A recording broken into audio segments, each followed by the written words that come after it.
talk about these things because it's so important, because the most important relationship you have is with yourself, because you're with yourself your whole life. Hello, glorious people. My name is Glory. This is kind of like a rebranding of my channel, I suppose. I just want to say that I really love sharing content about self-improvement and just living the best life possible. Today's video is about self-love. So sometimes it's very hard to self-love because there's always more we can do, more we can achieve. But I realized that if sometimes you're not in the right mindset to do that, there's really no point in pushing yourself, because you're not going to achieve these results you want if your mindset is not in the right place. So back then I used to struggle a lot with self-love because I dealt with a lot of low self-esteem because of past traumas and just really painful stuff that happened. So I thought today we can do a self-love challenge together. So get your pen and paper if you want to write down these questions and thoughts that you have throughout this video. I hope you enjoyed doing this self-love session as much as me, as I love filming these, so let's go. So I thought today we can play this self-love game from We're Not Really Strangers. This video is totally not sponsored. I just love all of their cards. I bought a lot of them and I thought we can play this together. So I've lit my candle for some good vibes. Normally I don't really set candles, but I thought, this would be a perfect location for that. So let's get started with the self-love edition. So here's our self-love edition. Self-love is about calling ourselves out on our own shit, not just everyone else's. It's about being kind to ourselves even when we fuck up, and appreciating ourselves even when no one does. And this edition is your self-love practice. Answer these questions at your own pace. Journal your answers or play with a friend who is also on their self-love journey. Revisit these questions as often as you need. The more we love ourselves, the easier it becomes to give and receive love from each other. Ready? Ready we are. Let's go and get started. So our first question is, what mistake of mine taught me the most recently? What did it teach me? So the most recent mistake I made was, I think recently I gave the impression that I was leading someone on, gave them the impression that I thought I was interested because I was going through a really tough time myself, and it wasn't fair for that person because they cared about me so much. So I took responsibility and apologized, because I never thought I would do something like that because of what happened to me in my past and being hurt in that way. So just really taking ownership of my own faults and apologizing. And I guess that taught me that sometimes emotions are part of life, but acting out on them sometimes, if the behavior is gonna hurt someone, then that's not excusable, because we all have emotions and thoughts, but what you do, whether to act on them or not, it's a different story. So that taught me that it's really about your action. It also taught me that I'm able to take ownership with something and being honest just about why I did something I did and apologizing for it. So yeah, I'm proud of myself for doing that. Next question. Replace "that was so stupid of me" with "that was so human of me." That is so true. Like, we really have to remember that we're all human and sometimes we make really stupid mistakes. Well, really human mistakes. So yeah, that's a really good reminder. Am I avoiding any hard conversations with myself? If so, what comes to mind? I think mostly I'm always really honest with myself about... I'm really honest with myself about like having hard conversations with myself. Maybe recently with the job and everything, I haven't been the most honest in the beginning about what I'm really looking for in life. But also I think I'm just discovering what I am like trying to get out of life. So actually, I don't think I am avoiding hard conversations with myself. Maybe sometimes related to body image, but that's a whole different story and a whole different video topic that we can delve into. So next question. What am I proudest of myself for saying no to recently? I think I'm proudest of myself for saying no to security and stability and safety, because I think if you've been following my channel for a while, I think you kind of noticed the recent changes in the type of content I'm putting out and also what type of life I want to lead. And I think if I were to pursue the safe path, I would just continue with what I've been doing, but that would probably be untrue to who I am as a person, and I don't want to do that. So I think in a way I'm saying no to people who kind of expect me to act a certain way because of how I acted in the past, and also kind of shedding my old personality and old persona and moving into like a new avenue. So I am proud for saying no to, continuing the safe trajectory in life and all those things. Wild card. What are 3 things I'm most grateful for in the present moment? Write them out. Okay, let's do this together.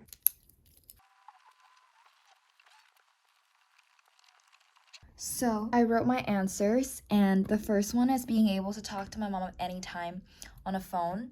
And the second one is just having friends who really support me in London. And in B, you know who you are. And then having the internet to seek out new opportunity and just learning on honestly. And having a supportive community on YouTube, which is you. So thank you so much. So let me know what your answers are and in the comments, and that'll be really cool just to see what we're grateful for. So next question. What is a flaw I've learned to appreciate about myself over time?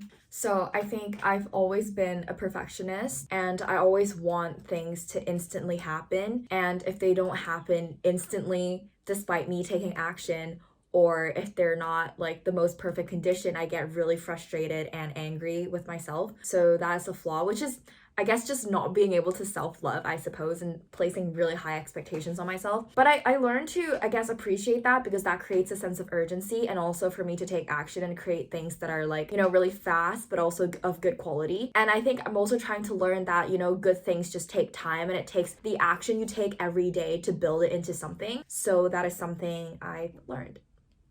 What haven't I given myself permission to feel recently? So honestly, just relaxation in general. I think also because I'm going through such a turbulent time in my life of figuring out what I want, because your 20s, you just feel so lost. So I am trying to give myself permission to just be able to chill when I feel like it, hang out with friends, and just goof around and be fun, because I think sometimes I take myself too seriously, and I think a lot of us just take ourselves too seriously. Who do I compare? Oh, why does this keep happening?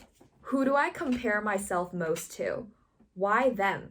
How does the comparison feel me, and how does it drain me? So I think this is just an ongoing thing. Like every time I am like a situation, I will always compare myself to the highest achieving person. And recently, I think it got really bad 2 weeks ago, and I was just crying because I was comparing myself to all these like deemed on successful people like on the internet who like, you know, have their own business, are running all of their things. And I'm like, why am I still trapped in this like in my early 20s? It's like they already figured out life, you know, and I always compare myself to them. I think because we're in the same age, and I'm like, why is it that they can do it but I cannot do that? So I guess the comparison like fuels me to work harder and try and just educate myself more, learn more things through the internet. But obviously it does drain me because I feel like I'm never gonna reach that level. But then we never come from the same background, right? Like they could have had connections, or they could have had a head start. They could have started, you know, they could have dropped out in like school or something, but then I decided to pursue education. So there's a lot of like differences, and I feel like I really need to like look at it clearly and see that this is my path, especially back then when I was battling with like mental illnesses and all those things. That took up a huge chunk of my time that I would not have been able to focus on, I guess, a more professional or like academic or a business setting, for example. So I'm trying to like, you know, understand the whole context before I jump to conclusions and just say, oh, Gloria, you're being lazy. Like, why are you not achieving what other people can achieve at your age? So comparison is good, but in healthy doses. Who inspires me to become a better version of myself, and how do they inspire me?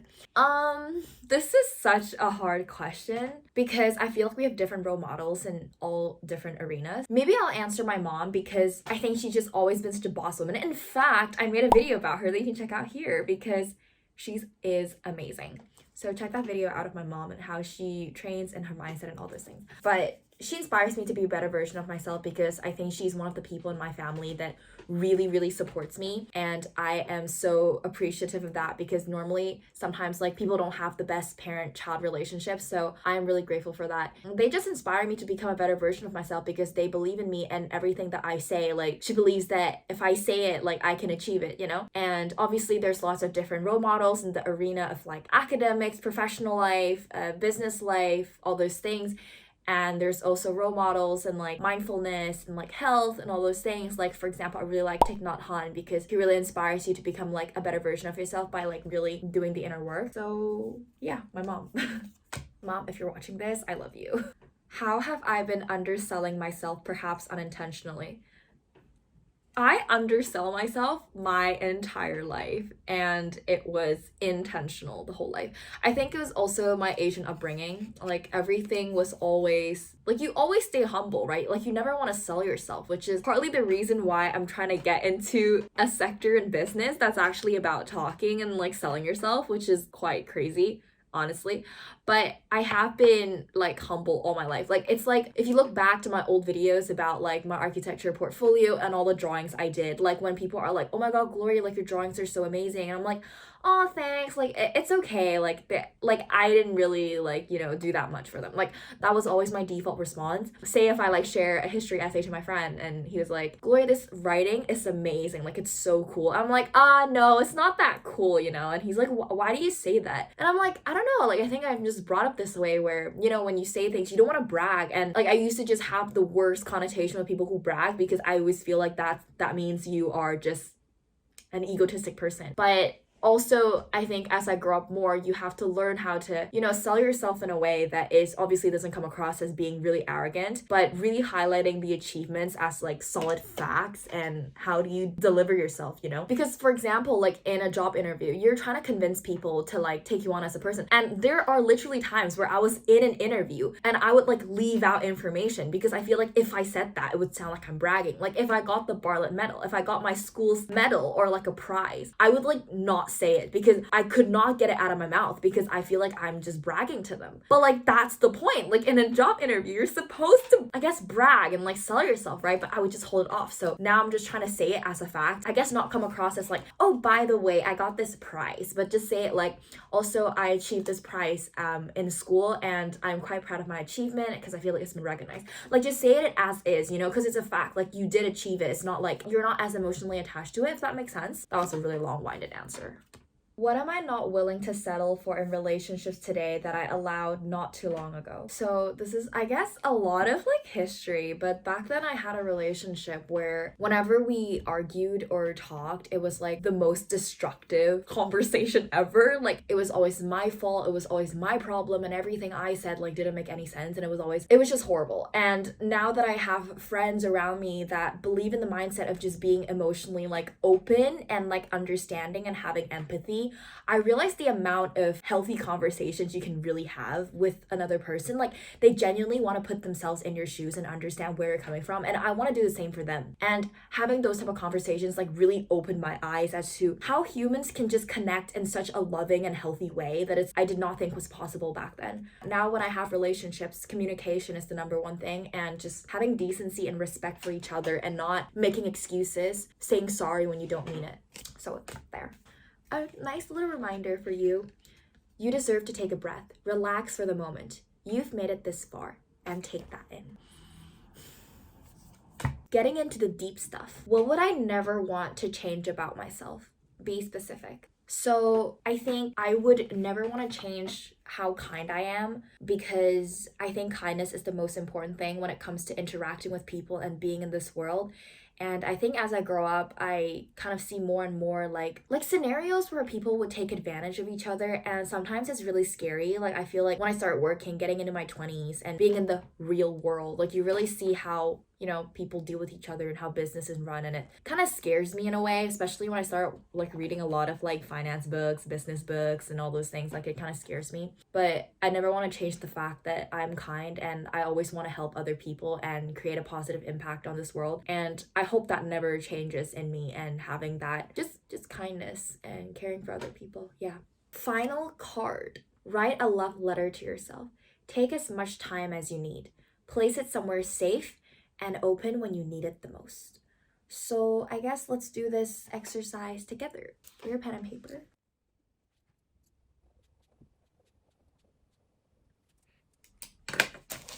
Okay. So obviously I'm not gonna like read the whole thing because then that would be too cheesy. In general, I just wrote like, Dear Glory, I am so proud of all that you have achieved in this year's, and it has been like a really difficult journey. But obviously I listed out like what specifics the journey meant to me and all that. Maybe that can be another video. But just in general, I think just reflect back on how much you've changed and achieved in these years, and be proud of yourself and give yourself a pat on the back and just congratulate yourself for making it this far, like, hey, I'm still here, like ready to fight and keep going. So yeah, I think a few years ago, like even 2 years ago, like I would not have been able to tell myself that I am proud of myself and that I love myself. And it was such a difficult journey. But being here and like playing with you guys on, like our self-love edition pack, it's been a really nice just open space and to talk about these things, because it's so important, because the most important relationship you have is with yourself, because you're with yourself your whole life. So yeah, I am proud of myself. I love myself, and I hope if you're struggling with something like that, please do the same. Love yourself and just pamper yourself when you feel like it, and just really have a conversation with yourself, because I really enjoyed having that conversation with myself. So I hope you had a really good time with me today playing self-love cards with me. And if you had fun writing these letters and also just taking notes, please let me know down in the comments, because this was something I really enjoyed playing. And yeah, I love doing these videos. So I hope to see you soon if this is something you'd like. I hope I'll see you again in the future. And in the meantime, stay glorious. If you'd like to see some of my previous videos, please check them out here. And in the meantime, stay glorious.